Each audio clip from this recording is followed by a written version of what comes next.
glorificando il Signore, perché oggi potete alzarvi in piedi. Hai già salutato la persona di fianco a te questa sera? Hai già dato una parola di benedizione alla persona di fianco a te? Se hai già dato una parola di benedizione alla persona di fianco a te, girati verso la persona che ancora non hai salutato e saluta questa persona. Dalle un bel pace, un bel benedizioni. Questa sarà la persona che loderà vicino a te questa sera, quindi entra già in sintonia spirituale con questa persona. Sono sicuro che questa sera lo Spirito Santo avrà da lavorare qua in mezzo a noi e io per questo voglio cominciare questo culto al Signore pregando Dio. Chi vuole pregare Dio insieme a me perché Lui si manifesti questa sera, perché Lui possa compiere la sua opera, la sua volontà in mezzo a noi? Allora preghiamo insieme. Tu prega dal tuo posto, se vuoi chiudi gli occhi, se vuoi alza la tua mano per benedire l'Eterno, sentiti libero di pregare come meglio credi. Io sono sicuro che lo Spirito Santo è già qua e tutti coloro che oggi pregheranno con un cuore sincero saranno ascoltati dallo Spirito di Dio. Padre, nel nome di Gesù siamo qua questa sera per lodarti, Signore, per adorarti, perché tu sei degno di ogni lode, di ogni adorazione, Dio. Io ti chiedo, Signore, di compiere la tua volontà in mezzo a noi questa sera, che tutto ciò che tu hai preparato per questa serata, che tutto ciò che tu hai preparato per questi tuoi figli e per queste tue figlie possa venire a compiersi in mezzo a noi e a compiersi con segnali potenti in mezzo a noi. Io ti chiedo, Signore, di cominciare a guardare ogni persona che è qua presente, di cominciare, Signore, a prendere il cuore di ogni persona che è qua presente e cominciare di fare di ogni persona che è qua un vaso che si possa rompere per essere ricostruito da te. Io ti chiedo, Signore, che tu possa avere la libertà di agire in mezzo a noi questa sera. Noi siamo qua per sentire la tua presenza, noi siamo qua per sentire la tua gloria e allora, Signore, scendi su di noi questa sera, che questo possa essere un grande culto a te, nel nome di Gesù. Amen. Amen. Facciamo un applauso. Sì. Gloria a Dio. Sono molto felice di essere qua, ma sono ancora più felice di vedere tantissime persone che sicuramente non sono qua per la lode, che sicuramente è bella, o per la parola, che sicuramente sarà molto usata da Dio. Ma noi siamo tutti qua per adorare l'unico e solo che è degno. Amen.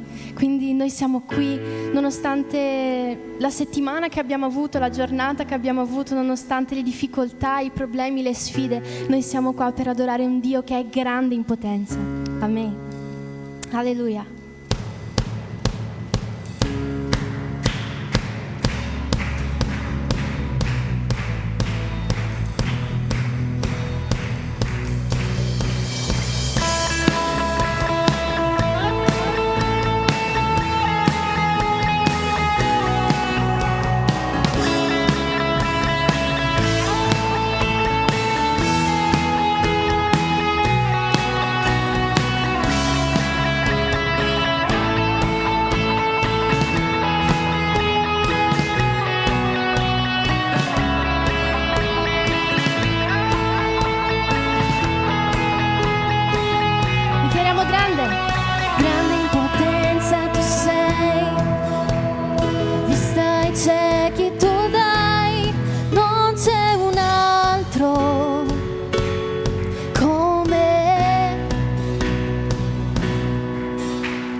Se Dio è per noi, chi sarà contro di noi? Se Dio è per noi, chi sarà contro di noi? Se Dio è per noi, se Dio è per noi, se Dio è per dichiara. Se Dio è per noi, chi sarà contro di noi? Se Dio è per noi, chi mai ci fermerà? Se Dio è per noi, chi sarà contro di noi? Se Dio è per noi, chi mai ci fermerà? Chi mai ci fermerà? Tu sei Dio, tu sei Dio. Il nostro Dio è grande, il nostro Dio è forte, Egli è al di sopra di ogni. Il Redentore. Possiamo vedere tutte le mani alzate per Gesù? Così con le mani. Il nostro Dio è grande, Egli è al di sopra. Il Redentore, grande in potenza sei Dio. Il nostro Dio è grande, il nostro Dio è forte, Egli è al di sopra di ogni. Il Redentore, grande in potenza sei Dio, sei Dio.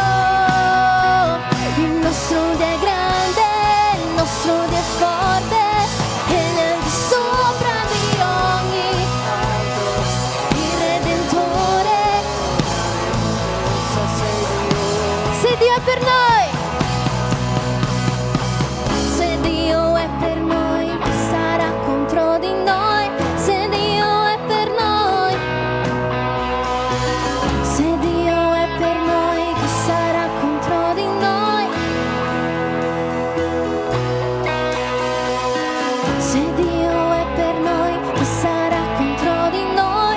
Se Dio è per noi, se Dio è per noi, chi sarà contro di noi?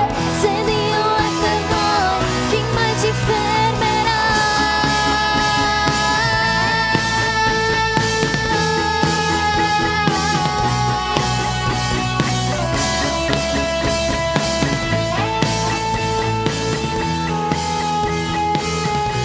Per finire, il nostro Dio è grande, il nostro Dio è forte, Egli è al di sopra.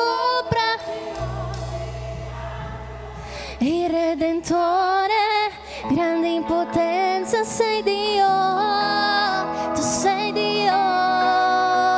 Il nostro Dio è grande, il nostro Dio è forte, Egli è al di sopra di ogni altro. Il Redentore, grande in potenza sei Dio, sei Dio.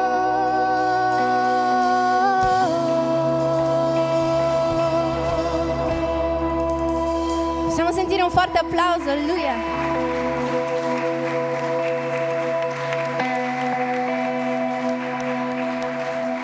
Alleluia.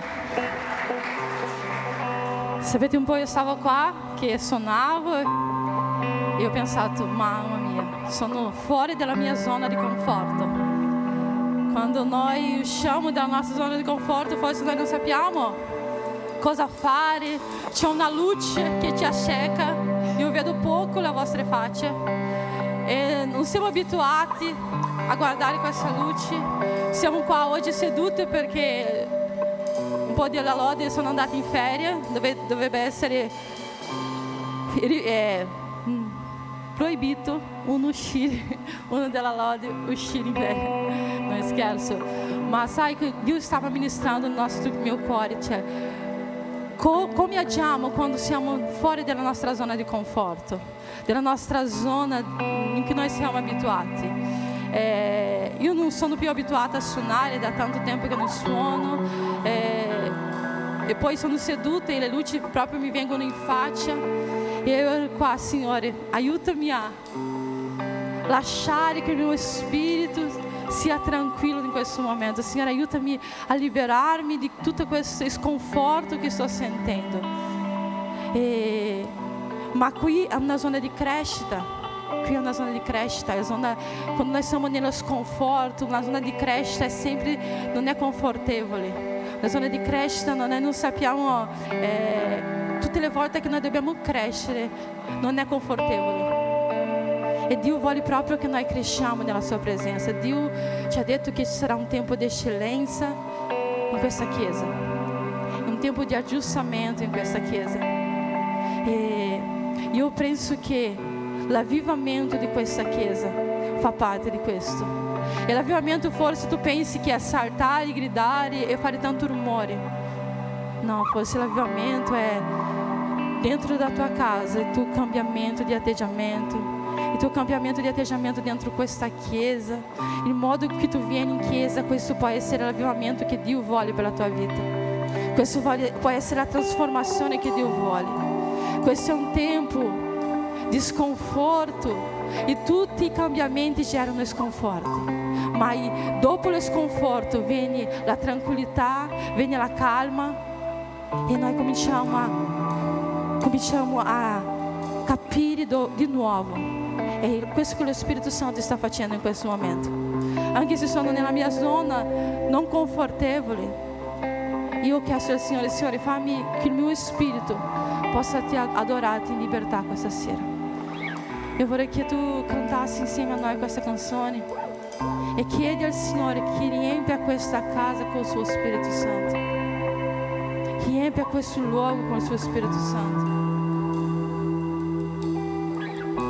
Padre, in nome di Gesù, Signore.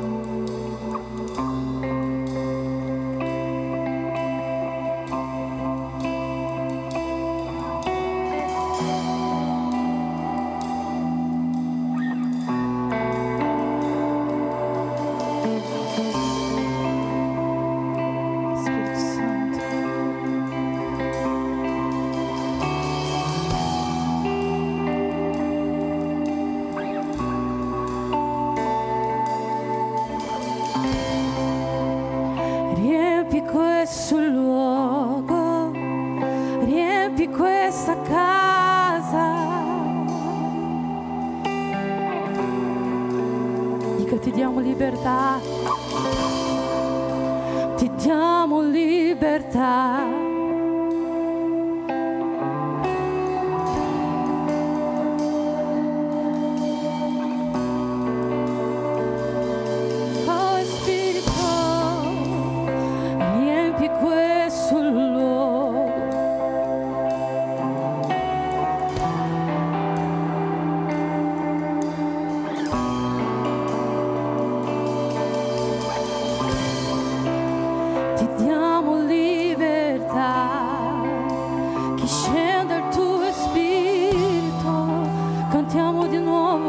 Questo luogo,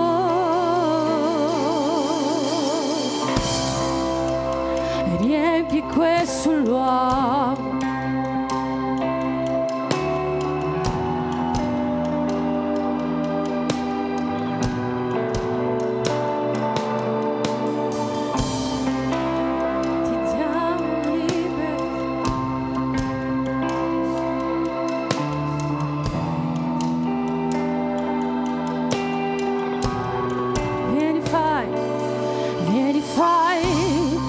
Che nessuno ciò compi ciò.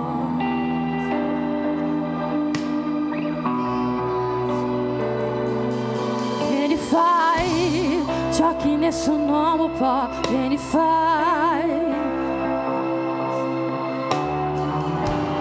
che è scritto in Gioele, ravvivaci.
che questo luogo Dio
immaginavo, tu sei bellissimo.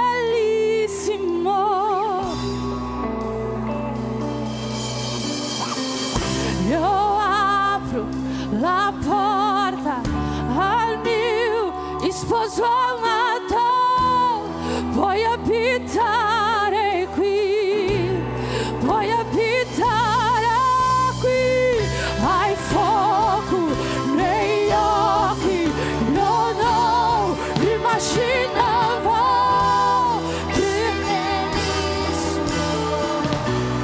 tu sei bellissimo.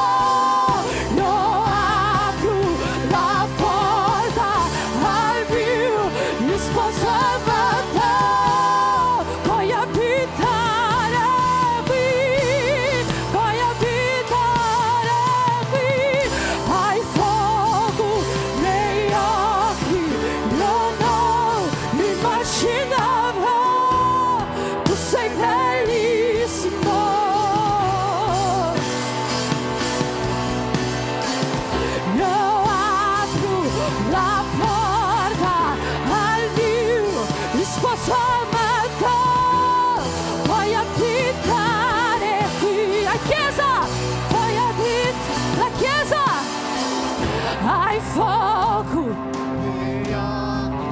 io no.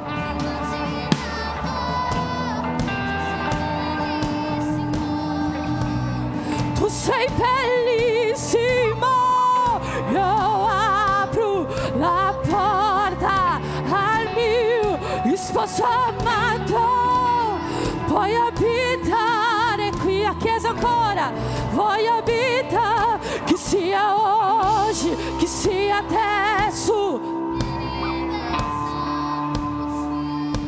che sia oggi, che sia adesso, vieni versa il tuo spirito, che sia oggi, che sia adesso.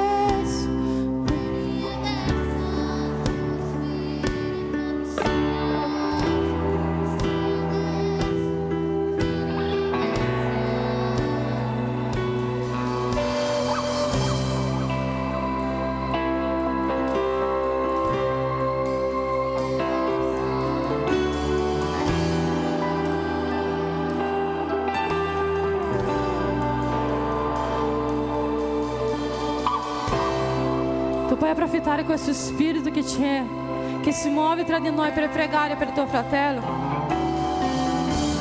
Dio tocca nel tuo cuore in questo momento. Eu voglio che tu esca del tuo posto, che tu crei un movimento. Lo Spirito Santo è qui in questo luogo. Eu voglio che tu crei questo movimento. Eu voglio che tu vada e dichiari sulla vita di tuo fratello. Esci dal tuo posto in questo momento. Non distratti in questo momento. Esci dal tuo posto e prega per tuo fratello. Io so che tu sai di una persona che ha bisogno di questo momento di una preghiera.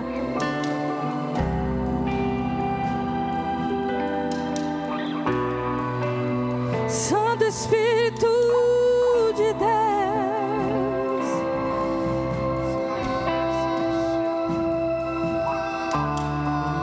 Spirito Santo, non lasciarci uscire da qui. Muoviti dal nostro posto, Dio. Muoviti dalla nostra zona di conforto, Dio. Muovi i nostri piedi, facci camminare, facci guidare dal tuo Spirito Santo, facci guidare dal tuo Spirito Santo, facci uscire dal nostro posto tutto impedimento sulla nostra vita. Cade per terra in nome di Gesù, in nome di Gesù. Guida i nostri passi, Dio, guida la nostra vita, Dio. Facci muovere e uscire dalla nostra zona di conforto, dalla nostra zona di conforto. Tu non ci vuoi più fermi, tu non ci vuoi più fermi. Tu vuoi che noi ci muoviamo, ci muoviamo, ci muoviamo.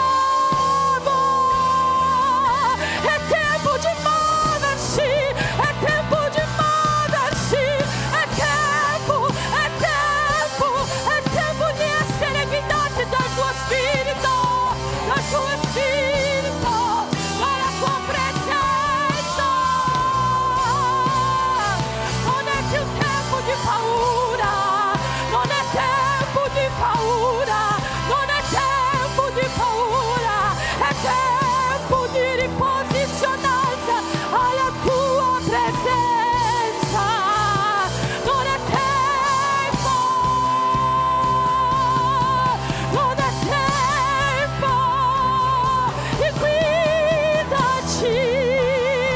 e muovici, muovici, muovici, muovici, Signore. Noi non vogliamo più stare fermi, noi non vogliamo più stare fermi, noi vogliamo essere usati dal tuo Spirito, dalla tua potenza, dalla tua gloria, dalla tua presenza, dalla tua presenza.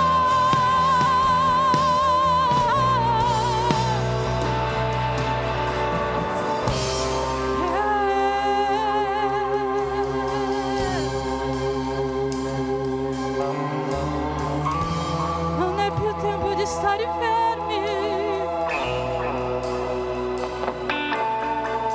Noi scacciamo via ogni sorta di paura, ogni sorta di scusa che noi diamo a te, Gesù, che noi diamo a te, Gesù. Noi schiacciamo via la mancanza di perdono, noi schiacciamo via, noi schiacciamo via, noi schiacciamo via, noi schiacciamo via la paura, noi schiacciamo via le nostre scuse, noi schiacciamo via le nostre debolezze, noi schiacciamo via nel nome di Gesù, nel nome di Gesù, nel nome di Gesù.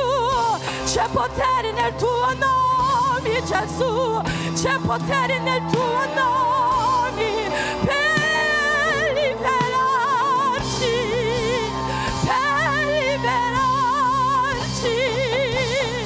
per liberarci, per liberarci. Oh Spirito.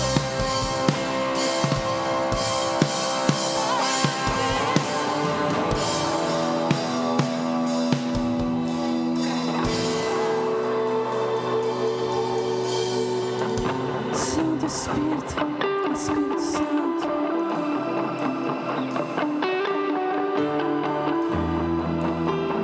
Spirito Santo.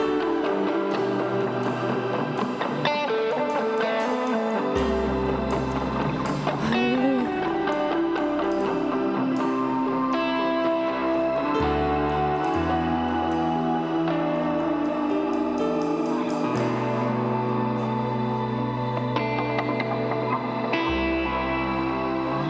Signore, ti agradecemos, Pai. Espírito Santo. Espírito Santo, nós te agradecemos, Senhor, nós te agradecemos, Senhor. Espírito Santo, Espírito Santo. Espírito Santo, Espírito Santo, Espírito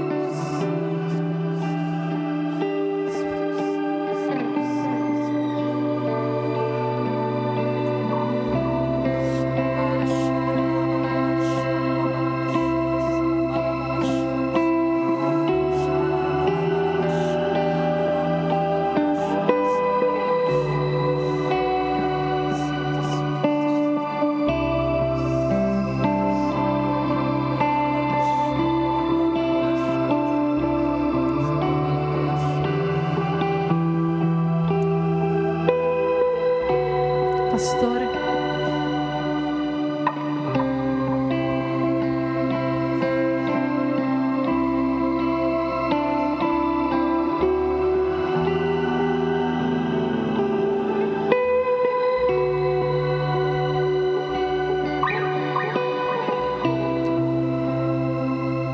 Amen. Che lo Spirito Santo che stiamo dichiarando questa sera in questo luogo possa portare un'unzione nuova sulle nostre case, sulle nostre famiglie, possa portare un'unzione di rinnovamento, di rigenerazione, di fortificazione su ognuno di noi, nei nostri corpi, nelle nostre menti, ma soprattutto nei nostri cuori. Che lo Spirito Santo continui ad agire in mezzo a noi questa sera. Che noi possiamo uscire di qua veramente trasformati oggi, riempiti dallo Spirito Santo di Dio. Amen. Amen. Amen. sedervi qualche minuto.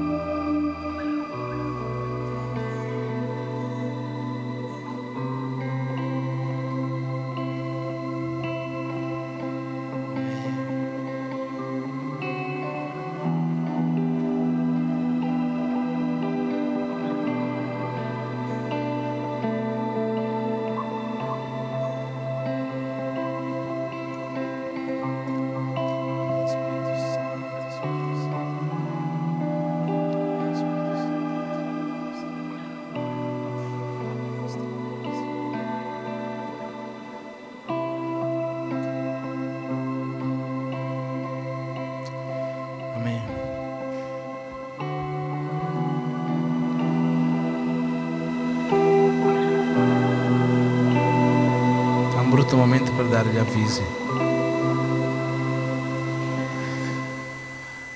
Amen. Diamo gli avvisi allora di questa sera.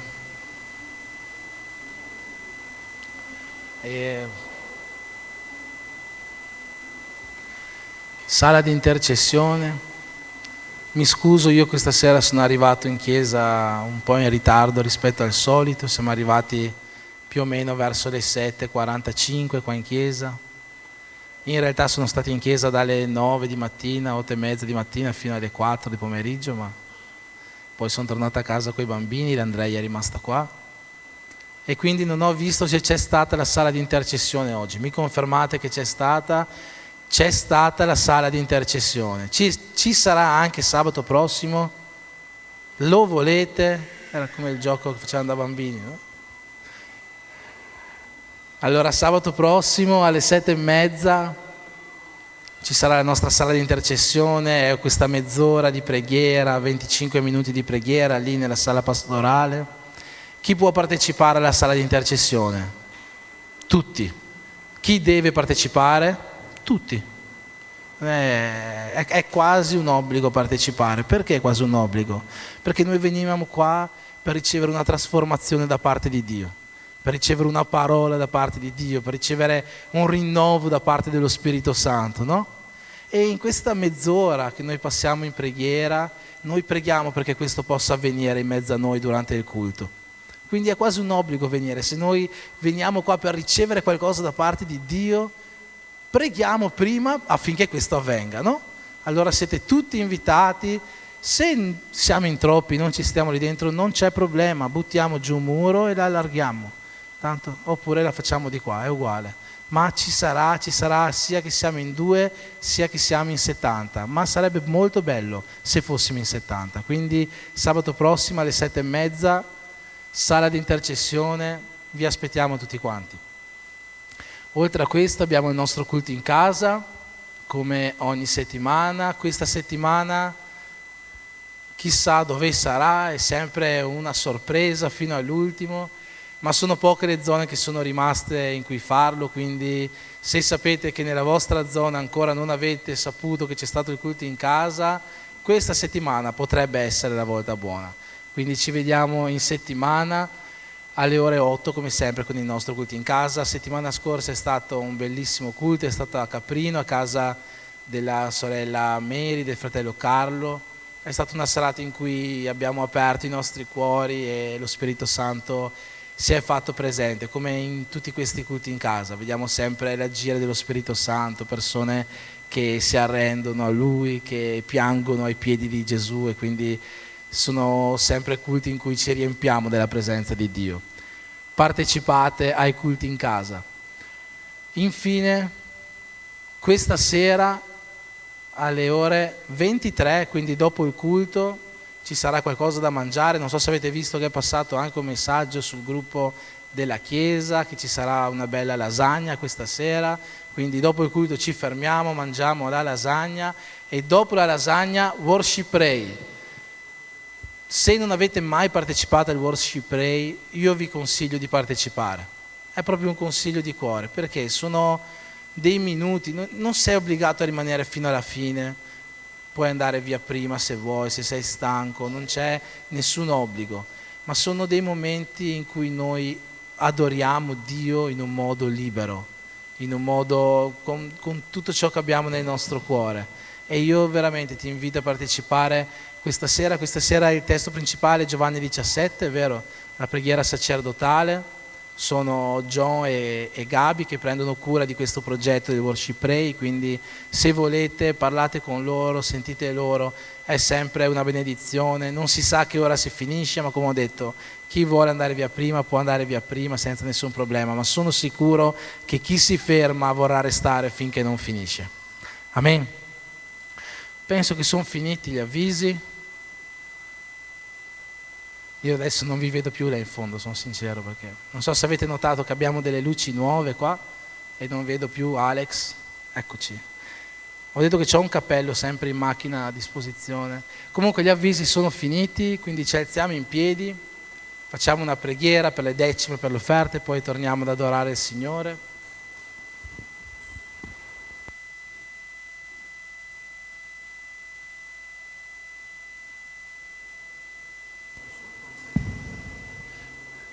Ok,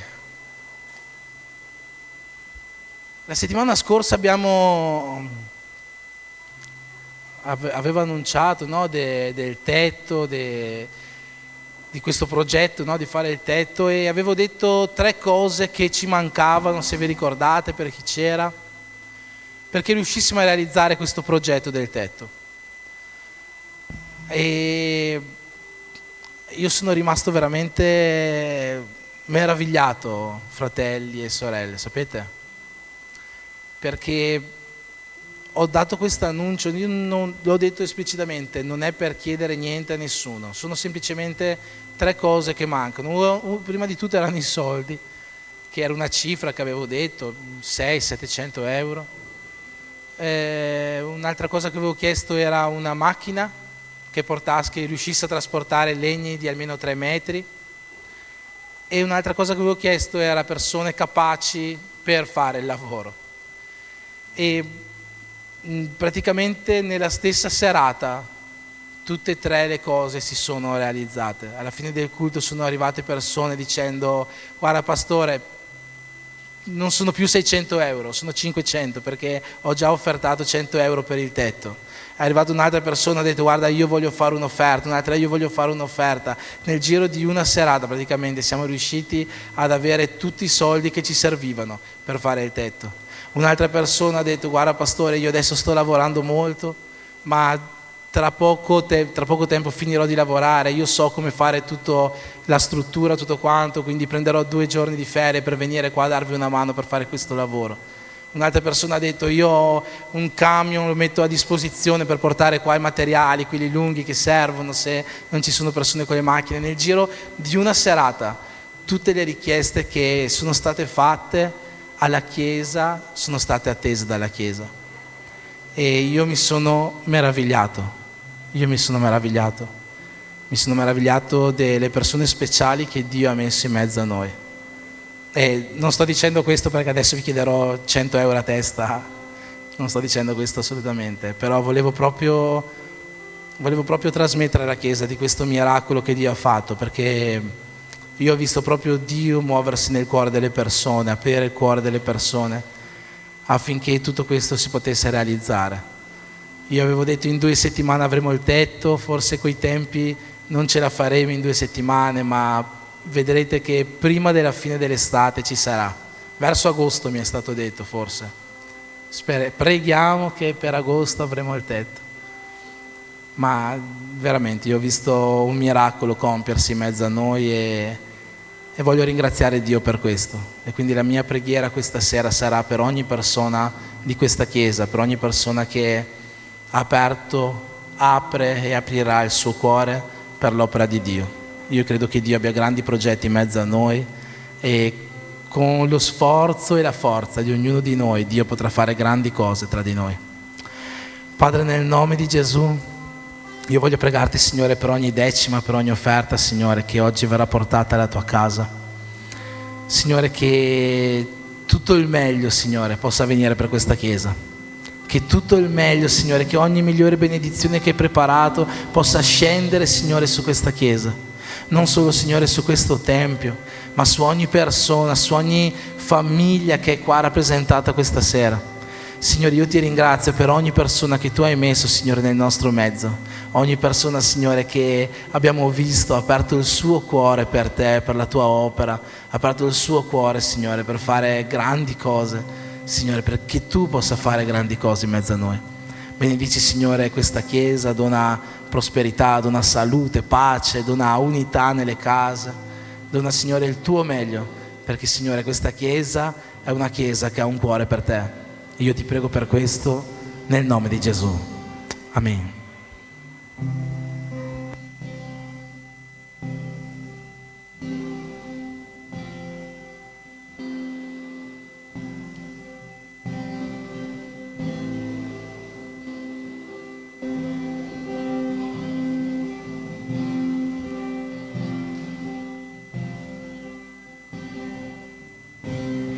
Una nuova canzone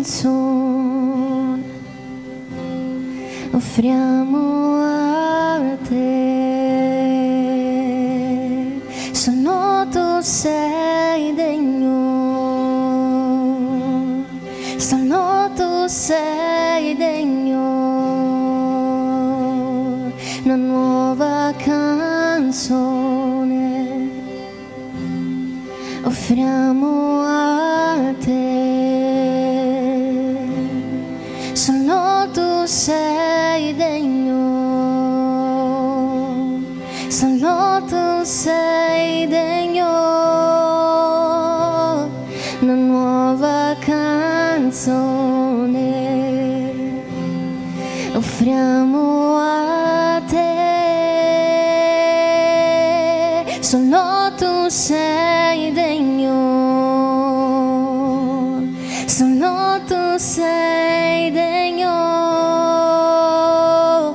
Una nuova canzone offriamo a te,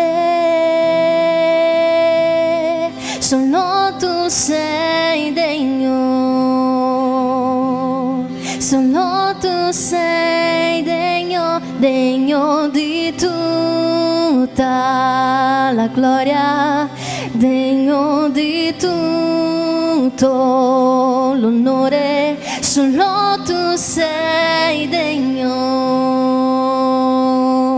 solo tu sei degno, degno di tutta la gloria, degno di tutto l'onore, solo tu sei degno,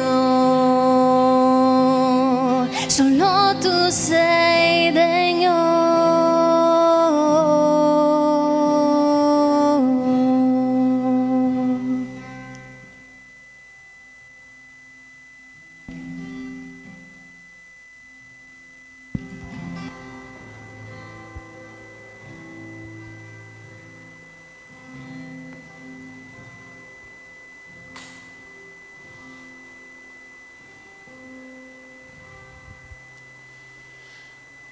Amen.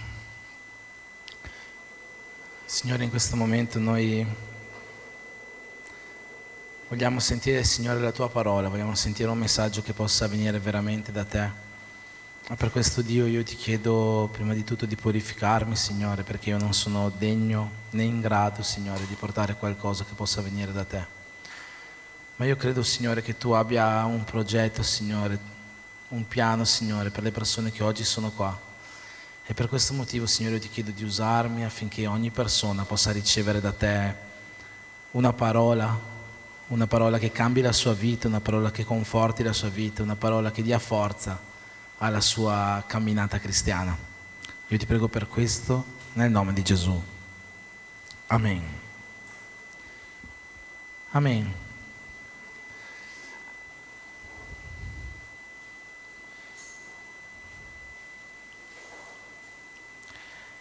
Prima di passare alla parola,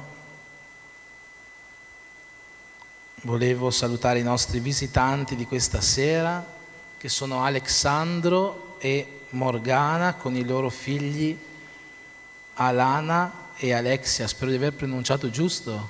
Sì? Ok, sono là dietro. Che cosa può dire la Chiesa? Siete benvenuti nel nome di Gesù.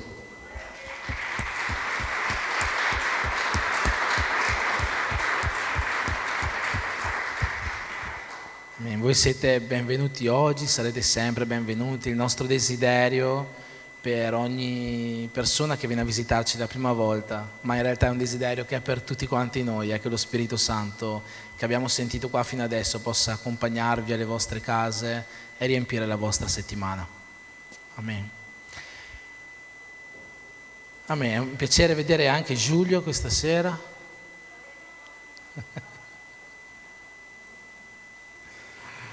Amen.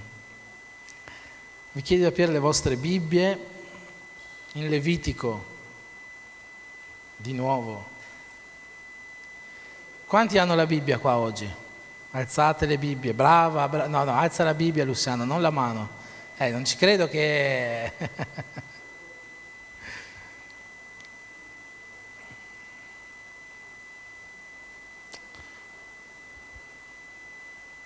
Fabiano ha la Bibbia, ma Fabiano ha una Bibbia che vale per tutta la famiglia, così grande che è. Levitico capitolo 14.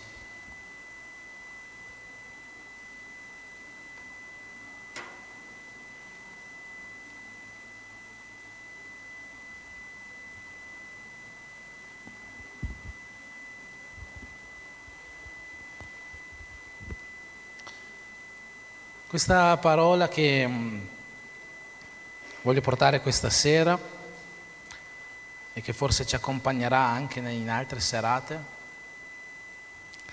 è una parola che Dio mi ha dato in questa settimana per varie cose che sono successe, avvenimenti che sono successi, situazioni e per testi che ho letto proprio in questa settimana.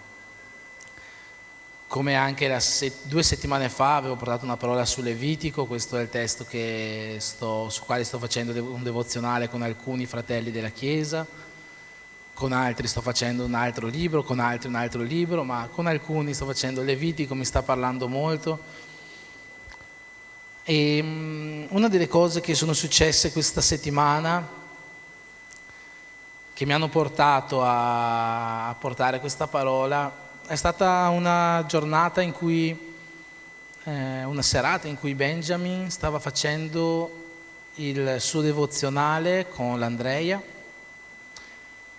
e insomma l'Andrea mi è venuto da me e mi ha detto: Benjamin, continua a fare domande, rispondi un po' tu a lui perché non ce la faccio più. Perché Benjamin legge, Benjamin è molto intelligente, ha un'ottima comprensione del testo e quindi quando ha qualche domanda da fare la fa senza problemi. E il devozionale che stavano facendo era su Matteo 5, che è il sermone del monte, no? E in questo testo per varie volte Gesù dice: in verità io vi dico, diceva questo, io vi dico questo. E Benjamin, che appunto è un ottimo osservatore, dice: ma come mai Gesù continua a dire io vi dico? Ogni frase dice io vi dico. E la risposta che gli ho dato, no? È che, vedi Benjamin, se tu leggi tutto quanto il testo, no? Vedi che Gesù dice così: Mosè vi aveva detto, ad esempio, ama i tuoi amici e odia i tuoi nemici. E Gesù risponde: ma io vi dico, amate i vostri nemici e pregate per coloro che vi perseguitano. Poi un'altra cosa che dice: avete udito nella legge di Mosè, non commettete adulterio, ma io vi dico, anche solo se pensate a commettere adulterio state peccando. Quindi vedete, gli ho spiegato bene, vedi, Dio aveva dato a Mosè una legge. E Gesù in questo sermone del monte sta cambiando questa legge, sta migliorando questa legge. E Benjamin, che appunto è un ottimo osservatore, molto intelligente, si è fatto una domanda e mi ha detto: ma senti, se Gesù è venuto a cambiare la legge di Mosè, vuol dire che Dio prima si era sbagliato? E quando mi ha fatto questa domanda qua, sapete, io gli ho risposto, però finché gli rispondevo mi è venuta una cosa in mente, no? E questa cosa che mi è venuta in mente è, caspita, io so che Benjamin questa cosa non la sa, eppure io so anche che ci sono tante persone che sono cristiane e che non sanno dare una risposta a questa domanda. E io non voglio chiedervi adesso alzate le mani chi saprebbe rispondere e chi non saprebbe rispondere, perché non è una cosa che si fa. Ma prova a pensarci, tu sapresti rispondere? Gesù, perché è venuto a cambiare la legge di Dio? Dio aveva sbagliato?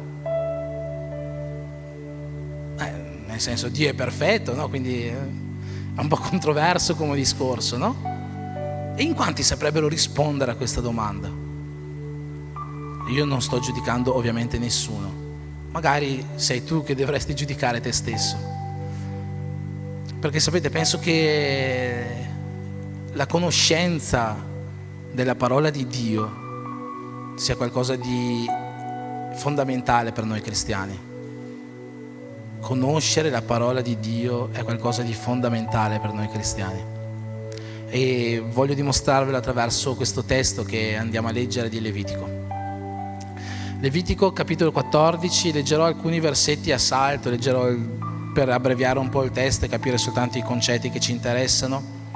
I versetti 8, 10, 14, 16 e 17 vi verranno giusti, penso, sul telone. Dice così: colui che si purifica si laverà le vesti. Qua sta parlando delle leggi per la purificazione dei lebbrosi. Colui che si purifica si laverà le vesti, si raderà completamente i peli, si laverà nell'acqua e sarà puro. Dopo potrà entrare nell'accampamento, ma resterà 7 giorni fuori dalla sua tenda. L'8° giorno prenderà 2 agnelli senza difetto, un agnello di 1 anno senza difetto, 3 decimi di fior di farina come oblazione, intrinsa d'olio e un log di olio. Il sacerdote prenderà del sangue del sacrificio per la colpa e lo metterà sull'estremità dell'orecchio destro di colui che si purifica, sul pollice della sua mano destra e sull'alluce del suo piede destro.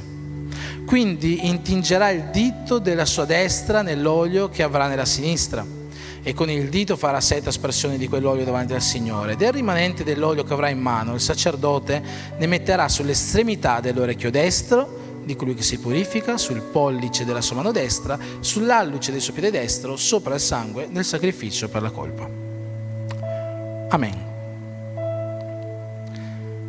Qui, come ho detto, sta parlando delle leggi per i lebbrosi. Il capitolo 13 e il capitolo 14 di Levitico sono 2 capitoli estremamente lunghi che ci parlano solo dei lebbrosi. Sono 2 capitoli da non leggere durante i pasti, secondo me, perché dà anche un po' il voltastomaco in alcuni casi. E in questo capitolo 14 ci spiega appunto i rituali della purificazione dei lebbrosi. E vediamo una cosa molto particolare. Qua vediamo che se un lebbroso, quando una persona diventava lebbrosa, era considerata impura. Impuro significa praticamente maledetto da Dio. Una persona che è impura è qualcuno che è fuori da ogni grazia di Dio. E per questo motivo la persona impura veniva messa fuori dall'accampamento del popolo di Israele. Pensate, il popolo di Israele nel deserto aveva questo grandissimo accampamento, con in mezzo c'era il tabernacolo, no? Con tutte le cose dell'altare e l'arca dell'alleanza, tutte queste cose qua, e intorno a questo tabernacolo c'erano le 12 tribù di Israele, tutte divise, no? In spicchietti all'interno dell'accampamento. E questo accampamento, c'è scritto nella Bibbia, che era costantemente protetto. Protetto da cosa? Era protetto da una colonna di fuoco di notte e da una nuvola di giorno. Chi erano questa colonna di fuoco e questa nuvola? Era lo Spirito Santo, era Dio che proteggeva il popolo di Israele. ma l'accampamento era protetto. Ciò che c'era al di fuori dell'accampamento non era protetto. Quando una persona diventava lebbrosa e quindi diventava impura, perché a quel tempo si credeva che la lebbra era una malattia mandata da Dio, questa persona veniva messa fuori dall'accampamento. Pensate come una persona si doveva sentire spiritualmente, no? Oltre a tutto il dolore che poteva soffrire per la lebbra, che era una malattia molto brutta, ma pensate spiritualmente come si poteva sentire. Io ho ricevuto la lebbra, Dio mi ha maledetto, Dio mi ha considerato impuro, e oltre a questo sono fuori dalla protezione di Dio, sono fuori da questa colonna di fuoco, sono fuori da questa nuvola di gloria, sono fuori dalla grazia di Dio, sono fuori dalla presenza di Dio. Una persona impura, una persona lebbrosa si considerava così. E non lo so se questa sera c'è qualcuno qua che si sta considerando così. Non so se c'è qualcuno qua questa sera o che in questi giorni, in queste settimane o nella propria vita si è già sentito così, fuori dalla presenza di Dio, fuori dalla grazia di Dio, fuori dalla protezione di Dio, fuori dalla volontà di Dio. Ti sei già sentito così? Sai, Gesù è venuto al mondo anche per queste persone che si sentono così. Proprio dopo il Sermone del Monte c'è un passo in cui un lebbroso va da Gesù e gli dice: Maestro, io lo so che se tu vuoi mi puoi purificare. E Gesù gli risponde: lo voglio, sii purificato. E la lebbra scomparve da quel lebbroso. Pensate però alla cosa interessante di questo racconto, di questa testimonianza, è che quel lebbroso non è andato da Gesù a dirgli: Gesù, io lo so che se tu vuoi mi puoi curare. Non è andato a dirgli: Gesù, io lo so che se tu vuoi puoi farmi cambiare questa situazione. Gesù, lo so che se tu vuoi puoi farmi tornare dentro la città di Israele perché io sono impuro, devo stare fuori. Gesù, io lo so che se tu vuoi puoi cambiare la mia condizione. Non ha chiesto nessuna di queste cose. Ha chiesto: Gesù, se tu vuoi, tu mi puoi purificare. Sapete, ci sono tante persone, non so se c'è qualcuno qua questa sera, che si sente spesso, o che oggi si sente fuori dalla protezione di Dio, fuori dalla presenza di Dio, non sente la presenza di Dio, si sente fuori dalla volontà di Dio, dice: ma perché questo capita a me, questo capita a me? Però tante volte noi sbagliamo a chiedere a Dio. Forse tante volte invece di dire: Gesù curami, dovresti dire: Gesù purificami. Gesù risolvi questa situazione, no, Gesù purificami. Gesù fai questo nella mia vita, Gesù purificami. Tante volte siamo noi che chiediamo sbagliato. Tu pensi che Dio abbia più interesse nel curarti o abbia più interesse nel purificarti? Tu pensi che Dio abbia più interesse nel restaurare la tua famiglia o nel purificare la tua famiglia? Tu pensi che Dio abbia più interesse di risolvere una certa situazione della tua vita o di farti ritornare a Lui? Dio vuole che noi gli chiediamo una cosa precisa: Dio purificami, e dopo le altre cose ci saranno date. Cercate prima il regno di Dio e la sua giustizia. Il regno di Dio non si trova con una cura fisica, il regno di Dio si trova quando noi ci riuniamo al Padre. Dio purificami. Se oggi tu ti senti lontano da Dio, se oggi tu stai pregando e non vedi risposta, se oggi tu sei in una situazione che non sai come venirne fuori e pensi che Dio ti abbia abbandonato, prova a cambiare la tua preghiera. Fai come quel lebbroso, perché Gesù è sceso sulla terra per ogni persona che si sente lontano dal Padre. Gesù gli va vicino, Gesù l'accoglie, Gesù la purifica.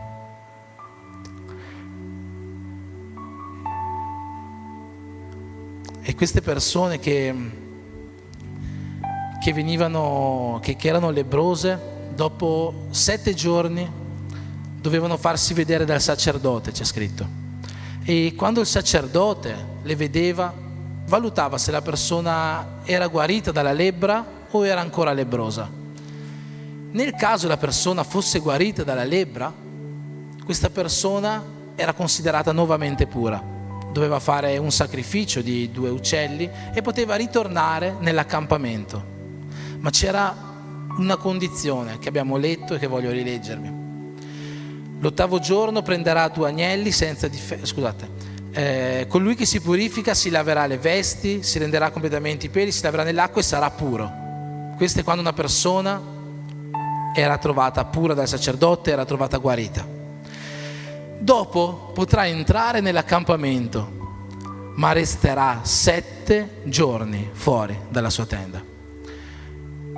Quindi questa persona poteva ritornare dentro al suo accampamento, sì, era considerata pura, sì, ma ancora non poteva ritornare dentro la tenda. Perché non poteva ritornare dentro la tenda? Perché per ritornare dentro la tenda questa persona doveva passare per un certo processo. E perché doveva passare per un certo processo? Perché entrare nella tenda significava riprendere il proprio ruolo ministeriale. Ho parlato 2 settimane fa, anche 3 settimane fa, forse anche 4 settimane fa, a proposito di sacerdozio. E una cosa che avevo detto e che mi piacerebbe che tutti quanti voi vi ricordaste è che ognuno di noi è sacerdote. Ognuno di noi è sacerdote. Tu che oggi ti consideri cristiano, tu sei un sacerdote. Tu che oggi dici io sono figlio di Dio, tu sei un sacerdote. Non importa che tu sia maschio o che tu sia femmina, non importa che tu sia marito, moglie, figlio, zia, nipote, neonato, non importa. Chi è cristiano è sacerdote. Perché? Perché dal momento che noi diciamo di essere cristiani, noi carichiamo su di noi un peso, che è il peso delle cose sacre. Essere sacerdote vuol dire colui che lavora con le cose sacre. E quindi dal momento che tu dichiari di essere cristiano, tu diventi immediatamente un esempio per le persone che sono intorno a te, indipendentemente dal luogo in cui tu ti trovi, che sia nella tua casa, che sia nel tuo luogo di lavoro, che sia nella scuola. Nel momento in cui dici io sono cristiano, tu diventi un esempio. E forse la cosa ancora più pesante, tu diventi testimonianza di Cristo in mezzo a queste persone, perché le persone guardando te dovranno vedere Cristo. Ognuno di noi è sacerdote, ognuno di noi è sacerdote. Quindi non guardare se tu sei moglie e dici no, mio marito è il sacerdote. È vero, tuo marito è il sacerdote della tua casa, ma tu sei sacerdotessa per tuo marito. Non guardare se tu sei un figlio perché dici i miei genitori sono sacerdoti. È vero, devi portare rispetto ai tuoi genitori, ma allo stesso tempo se tu sei cristiano tu devi essere un esempio di figlio. Tu devi essere un esempio. E quando una persona era riammessa nell'accampamento non poteva ritornare nella sua tenda, perché nella nostra tenda, nella nostra casa, nella nostra famiglia è lì che comincia il nostro primo ministero. Quello è il nostro primo ministero, la nostra casa, la nostra famiglia. E Paolo, scrivendo a Timoteo, in 1 Timoteo al capitolo 3, dice così: se qualcuno aspira a un incarico ministeriale deve avere delle qualità. Tra queste qualità è che sappia governare la sua casa. Perché dice, se tu vuoi aspirare a un incarico ministeriale ma non sai governare la tua casa, come potrai governare il regno di Dio? Come potrai governare la Chiesa? Come potrai governare l'opera di Dio? Non puoi. Il tuo primo ministero, quello che devi fare bene, è dentro la tua casa. Quindi se oggi tu pensi il mio ministero è cantare, il mio ministero è lodare, è adorare, va benissimo, sono molto felice per te. Ma se tu pensi che il tuo ministero è questo, che tu possa cominciare questo ministero all'interno della tua casa. Il tuo ministero non deve cominciare in chiesa, soltanto per salire sul pulpito. Il tuo ministero da adoratore, il tuo ministero da adoratrice deve cominciare all'interno della tua casa. E ricordati che essere un adoratore, essere un ministro di lode, ad esempio, non è quello che canta. I ministri di lode sono quelli che portano la Chiesa ad adorazione. E quindi se tu sei un adoratore, il tuo ministero è l'adorazione, nella tua casa tu devi essere colui che porta la tua famiglia all'adorazione. Se il tuo ministero è quello di predicatore, che tu possa essere un predicatore, un evangelista prima di tutto all'interno della tua casa, con ogni tuo parente, con ogni persona della tua famiglia che ancora non conosce Gesù. Se il tuo ministero è quello di servire semplicemente Dio nelle piccole cose che ci sono da fare all'interno della Chiesa, che tu possa cominciare a fare questo prima di tutto in casa, perché la tua casa è il tuo primo ministero. Se tu sei una persona a cui piace fare lavori di costruzione, di elettricità e robe del genere, il mio ministero nel regno di Dio è quello di dare un'opera manualmente. Fallo per prima cosa in casa tua, perché il tuo primo ministero è la tua casa. Il mio ministero è quello di cucinare, mi piace fare dei pentoloni pieni di cose buone per la Chiesa. Falli per primo per la tua famiglia, falli per primo per tuo marito, per tua moglie, per i tuoi figli. Fallo per primo per loro. Il tuo primo ministero è la tua casa, il tuo primo ministero è la tua famiglia. E per questo motivo quelle persone non potevano ritornare subito nella tenda, perché dal momento in cui loro mettevano piede nuovamente nella loro tenda ripartiva il loro ministero, ma quelle persone non erano ancora in grado di far ricominciare il loro ministero. Per essere in grado di ritornare a fare il loro ministero dovevano passare per un processo che abbiamo letto e che rileggiamo insieme.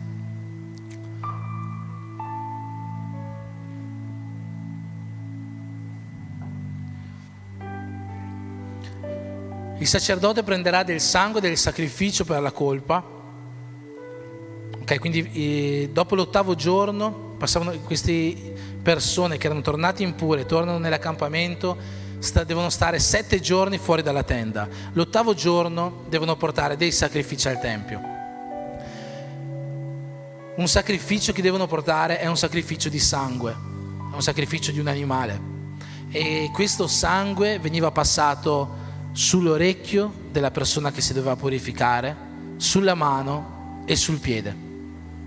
Dopo il sacrificio di sangue veniva il sacrificio di olio, e l'olio doveva essere passato sull'orecchio, sulla mano e sul piede della persona che si doveva purificare. Alla fine di tutto questo processo la persona poteva tornare a compiere il suo ministero all'interno della propria tenda. Ma prima di poter compiere questo ministero doveva passare per questo processo: sangue e olio su orecchio, su mani e su piede. Perché il sangue e perché l'olio? Il sangue è ciò che ci purifica. Oggi noi vediamo nel sangue di Gesù tutto ciò che ci può purificare da ogni peccato. Gesù, il giorno in cui ha deciso di sacrificarsi per noi, il giorno in cui ha deciso di salire sulla croce, perché non sono stati i farisei a crocifiggere Gesù. Gesù, se voleva, poteva dire: ragazzi, io vi brucio tutti così. No, Gesù ha deciso di morire per noi. E il giorno in cui ha deciso di morire per noi, è salito sulla croce e ha versato per noi il suo sangue. Attraverso quel sangue Lui ci ha purificato. Noi facciamo la stessa cosa quando ci battezziamo. Quando noi ci battezziamo, noi scendiamo nelle acque del battesimo e usciamo dalle acque come nuove creature. L'acqua del battesimo è ciò che simbolicamente ci purifica. In realtà ciò che ci purifica è lo Spirito Santo. Quando Paolo scrive a Tito, gli dice che noi dobbiamo passare dal lavacro della purificazione dello Spirito Santo, ma noi dobbiamo scendere e salire per essere purificati da Dio. E ciò che prima di tutto ci ha purificato è stato il sangue di Gesù. E quindi questo sangue che doveva passare sull'orecchio, sulla mano e sul piede delle persone che dovevano tornare a svolgere il loro incarico ministeriale simbolificava la purificazione dell'orecchio, della mano e del piede. La seconda cosa per cui doveva passare era l'olio, e l'olio rappresenta l'unzione, la capacitazione, e sempre l'olio doveva passare sull'orecchio, sulla mano e sul piede. Giusto per confermare la parola che ho dato prima, dicendo che tutti noi siamo sacerdoti. Sapete chi altro doveva passare per lo stesso identico rituale? C'è scritto sempre in Levitico al capitolo 8, il sommo sacerdote Aronne, il primo sommo sacerdote, quando è stato consacrato a sommo sacerdote, ha dovuto passare per lo stesso rituale, purificandosi l'orecchio, la mano e il piede. E così ogni persona che deve andare a svolgere il suo incarico ministeriale ha bisogno di questa purificazione e di questa capacitazione, perché c'è bisogno che noi passiamo il sangue e l'olio sul nostro orecchio. È una cosa simbolica, non si tratta di leggende giudaiche, non si tratta di strani rituali. L'orecchio simbolizza molto semplicemente il saper ascoltare la parola di Dio, il saper comprendere la parola di Dio, il saper capire la parola di Dio. Questo. Noi dobbiamo purificare il nostro orecchio e capacitare il nostro orecchio per saper conoscere la parola di Dio. Perché non me lo stancherò mai di ripetere, penso che l'avrò detto già centinaia di volte, ma la Bibbia è l'unica testimonianza che noi abbiamo di Dio. L'unica cosa che ci può fare dire che un miracolo nella nostra vita è successo non a causa di Buddha o di Maometto o di Zeus è la Bibbia. La Bibbia è ciò che Dio ci ha lasciato affinché noi potessimo credere in Lui. È l'unica testimonianza. Noi possiamo sì oggi conoscere Dio per la grandezza dell'universo, per la inspiegabilità del corpo umano, per tutte queste cose meravigliose che ci circondano. Possiamo conoscere Dio da queste cose, sì, ma come possiamo capire chi è veramente Dio? È solo la Bibbia. Se non ci fosse la Bibbia potremmo pensare che sia una qualunque altra divinità, ma la Bibbia è ciò che Dio ci ha lasciato affinché noi potessimo credere veramente in Lui. Noi dobbiamo conoscere la Bibbia. Noi dobbiamo conoscere la Bibbia, non dobbiamo aspettare che il pastore o la pastora o qualche predicatore ci insegni la Bibbia. La conoscenza della parola di Dio deve essere una cosa nostra personale. E io vi consiglio, il mio desiderio questa sera, sapete qual era? Che questa sera ogni persona uscisse di qua, si trovasse un compagno di lettura e cominciasse ogni giorno a leggere la Bibbia con questa persona.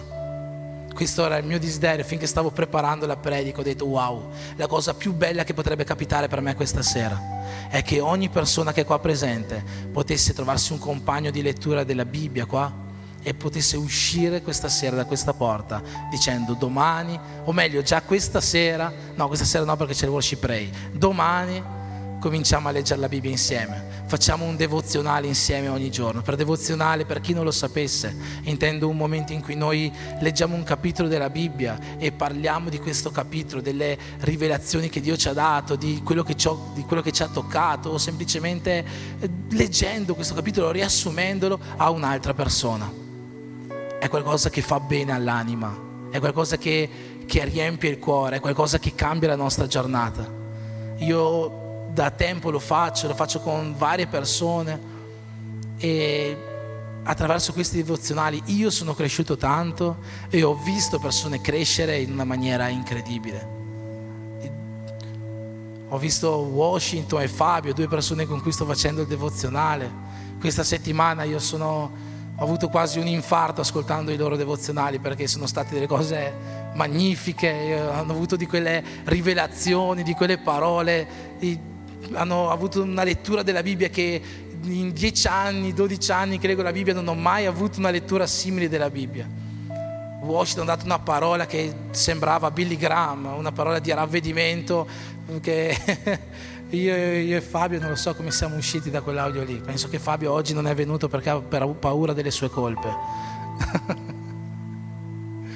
E io sto predicando un po' sull'attenti perché ho paura del prossimo audio di Washington. Però fino a un anno fa Washington e Fabio quante volte avevano aperto la Bibbia nella loro vita? Poche. E oggi abbiamo cominciato, scusa Washington, sto prendendo ad esempio. Le prime volte che abbiamo cominciato, Washington, no, ma io non faccio gli audio, pastore, io ti manderò un messaggio scritto. Va bene, mangio un messaggio scritto, mandavo i messaggi scritti.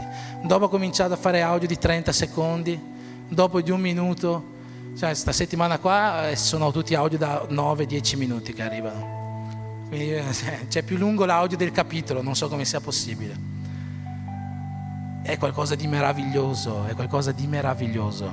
vedere come le persone crescono attraverso la lettura della Bibbia. La Bibbia ci illumina, la Bibbia ci guida. Salmo 119, versetto 105. La tua parola è lampada ai miei passi e luce sul mio cammino. La parola di Dio è qualcosa che ci illumina la strada. Stavo leggendo, ho commentato una frase questa settimana con la missionaria Sandra, una frase che avevo letto proprio in settimana, poi in realtà l'ho commentata anche con l'Andrea ha detto una frase famosissima, come fai a non averla mai sentita? Questa frase dice che è una frase di un predicatore famoso, non so se era Spurgeon, che diceva la parola di Dio, la Bibbia, com'è che diceva, mi ricordo anche più, la Bibbia non è la luce del mondo. La Bibbia non è la luce del mondo, la Bibbia è la luce dei cristiani, perché il mondo non legge la Bibbia, ma noi cristiani, leggendo la Bibbia, possiamo diventare la luce del mondo. La Bibbia è qualcosa che cambia la nostra vita, che cambia il nostro modo di vivere. La Bibbia è qualcosa che ci illumina la giornata, la Bibbia è qualcosa che parla ai nostri cuori. E oltre a questo la Bibbia è la nostra arma più potente. Quando Gesù andava a combattere, non ci andava come volevano i suoi discepoli, con le spade contro i romani. No, Gesù andava con la Bibbia contro Satana e vinceva. La Bibbia è la nostra arma. Paolo, scrivendo agli Efesini, parlando dell'armatura del cristiano, dice che la Bibbia è la nostra spada. La parola di Dio è la nostra spada. E per questo io ti invito, la settimana prossima porta la tua Bibbia, porta la tua parola di Dio, perché questa è la tua spada, questa è la tua arma. La parola di Dio è qualcosa che ci può condurre alla salvezza. Paolo, scrivendo a Timoteo, in 2 Timoteo, capitolo 3, dice: non dimenticarti degli insegnamenti che hai ricevuto sulle scritture e da chi li hai ricevuti, perché questi insegnamenti, perché le scritture possono portare a te la sapienza che conduce alla salvezza, ovvero la Bibbia ci conduce alla salvezza. La Bibbia ci dà la sapienza che ci porta alla salvezza.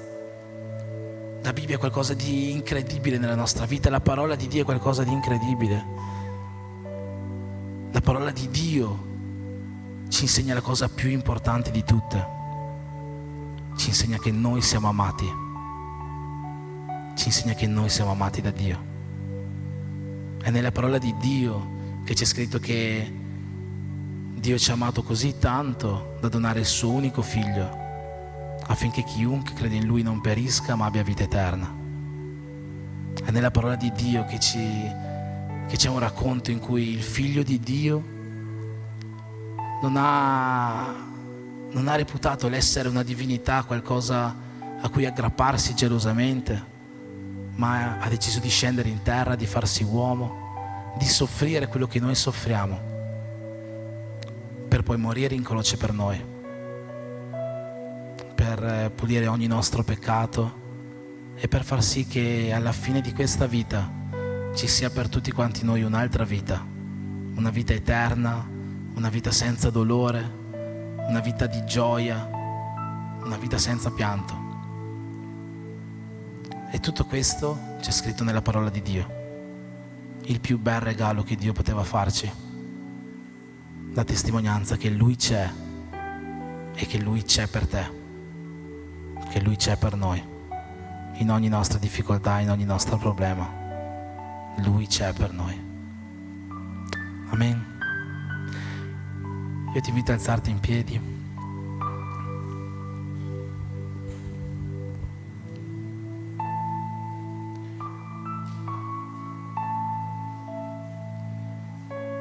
C'erano altre due parti del corpo che venivano purificate con il sangue e unte con l'olio: la mano e il piede. E vi chiedo di pazientare un'altra settimana per venire a scoprire che cosa questo può significare per la nostra vita.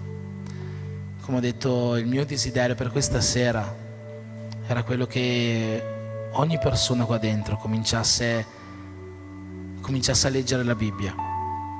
Chi ancora non la legge, chi magari non l'ha mai letta, o chi è da un po' di tempo che si è allontanato dalla lettura di questo libro, il mio desiderio è che tutti quanti oggi ricominciassero a leggere la Bibbia, si rinnamorassero di Gesù attraverso questo libro che Lui ci ha lasciato, attraverso queste parole che sono parole di salvezza, che sono parole di amore, che sono parole di consolazione, che sono parole che possono darci gioia, che possono darci forza nei momenti più duri della nostra vita.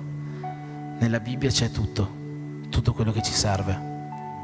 E veramente, se tu vuoi fare questa sfida con te stesso, con Dio, prendi una persona, magari anche tua moglie, tuo marito, o un tuo amico, o anche una persona che conosci relativamente, se ti senti il coraggio di farlo, e digli: domani cominciamo Giovanni capitolo 1, Prima Corinzi, Apocalisse no dai, magari una lettura un po' più, Salmi, più 150 capitoli, infinito. Sarebbe bello. Io credo che Dio apprezzerebbe tanto questo tuo volerti avvicinare a Lui. Ma anche se oggi non prendi questa decisione, io spero che la parola di Dio possa diventare presto la tua lettura quotidiana, possa diventare presto ciò a cui tu ti possa aggrappare nei tuoi momenti difficili, possa diventare presto la tua migliore arma in ogni momento della tua vita, come lo è stata per Gesù. Possa diventare presto il materiale, la scrittura che attraverso la sua sapienza ti porta alla salvezza. Amen. Preghiamo insieme. Padre, nel nome di Gesù, io ti prego questa sera per ogni persona che è qua presente, e ti chiedo, Signore, che ognuno di noi possa tornare, Signore, ad avere amore per la tua parola. Ungici, Signore, gli orecchi e purificaci, Signore, col tuo sangue, affinché ognuno di noi possa essere capacitato di ascoltare la parola di Dio, possa essere gioioso di ascoltare la parola di Dio, possa essere pronto per ascoltare la tua parola. Che ognuno di noi possa essere un Samuele per questa generazione, capace di ascoltare la tua voce, capace di ascoltare la tua parola. Io, Signore, ti prego perché questa parola possa produrre in noi molti frutti, perché questa parola possa mettere in noi un seme di salvezza prima di tutto, ma che questa parola possa accompagnarci ogni giorno come la nostra migliore arma, che possa, Signore, essere la lampada ai nostri passi, che possa essere la luce sul nostro cammino.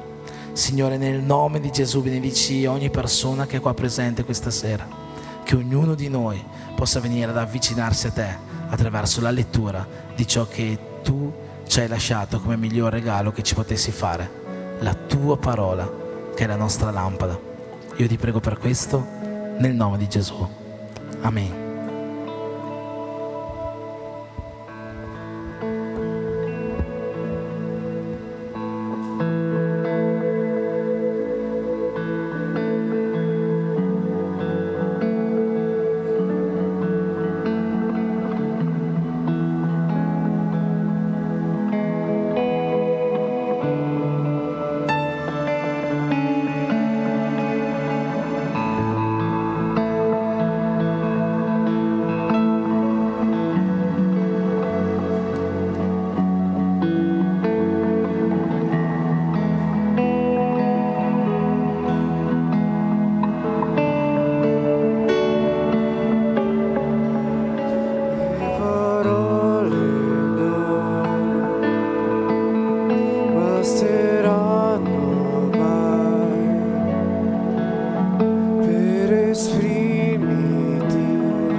Tu, mio Dio,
ciò che ho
Possiamo accendere le luci?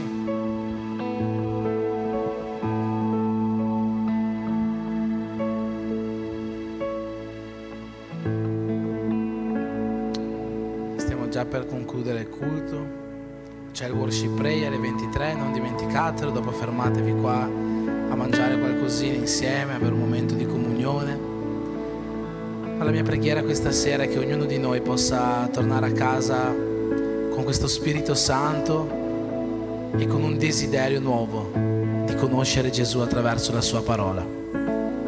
Prendi la tua coppia, prendi la persona con cui vuoi cominciare questo momento per avvicinarti a Dio, per avere rivelazioni, per conoscerlo di più, per scoprire cose che Lui vuole che tu possa vivere, per scoprire la sua volontà per la tua vita, per scoprire una chiamata che forse tu hai e che oggi è ancora nascosta. Nella sua parola Dio può rivelarti tutte queste cose. Io voglio invitare i nostri festeggianti di questa settimana, se ce ne sono. C'è qualcuno che ha compiuto gli anni? C'è Lian, è vero, c'è Lian. Chiama Lian che ha compiuto gli anni. C'è qualcun altro oltre a Lian? Nessuno? Secondo me siete tutti furbetti. Secondo me ci saranno almeno 5 compleanni alla settimana, ma tutti quanti non vogliono venire e non lo dicono. Ma prenderò il Facebook di tutti per sapere quando in realtà compite gli anni. Aspettiamo Lian. E Lian è uno che non ha problemi di solito a salire per farsi fare gli auguri.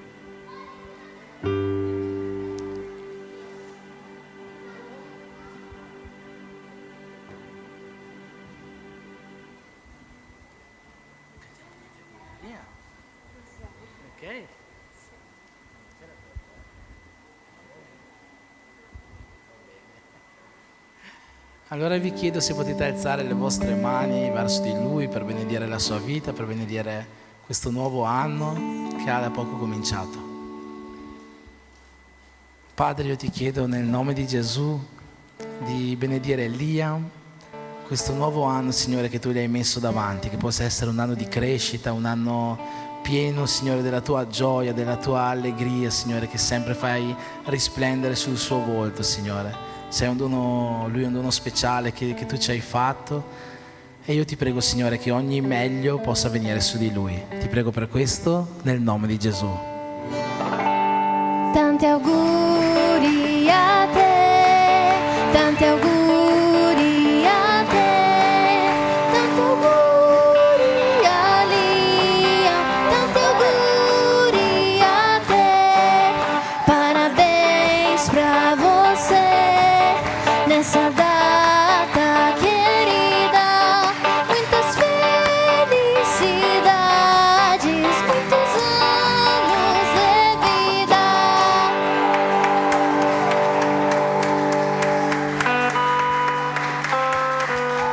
Amen. Allora che Dio possa benedire la nostra settimana, che Dio possa riempire le nostre case con la sua presenza, con la sua gioia, con la sua allegria, con la sua pace, e che l'amore di Dio, che la grazia di Gesù Cristo che per noi è morto e risorto e con la comunione dello Spirito Santo che ci rende uni in Cristo possono essere con noi in tutta questa settimana e noi possiamo dire Amen. Che Dio vi benedica nel nome di Gesù.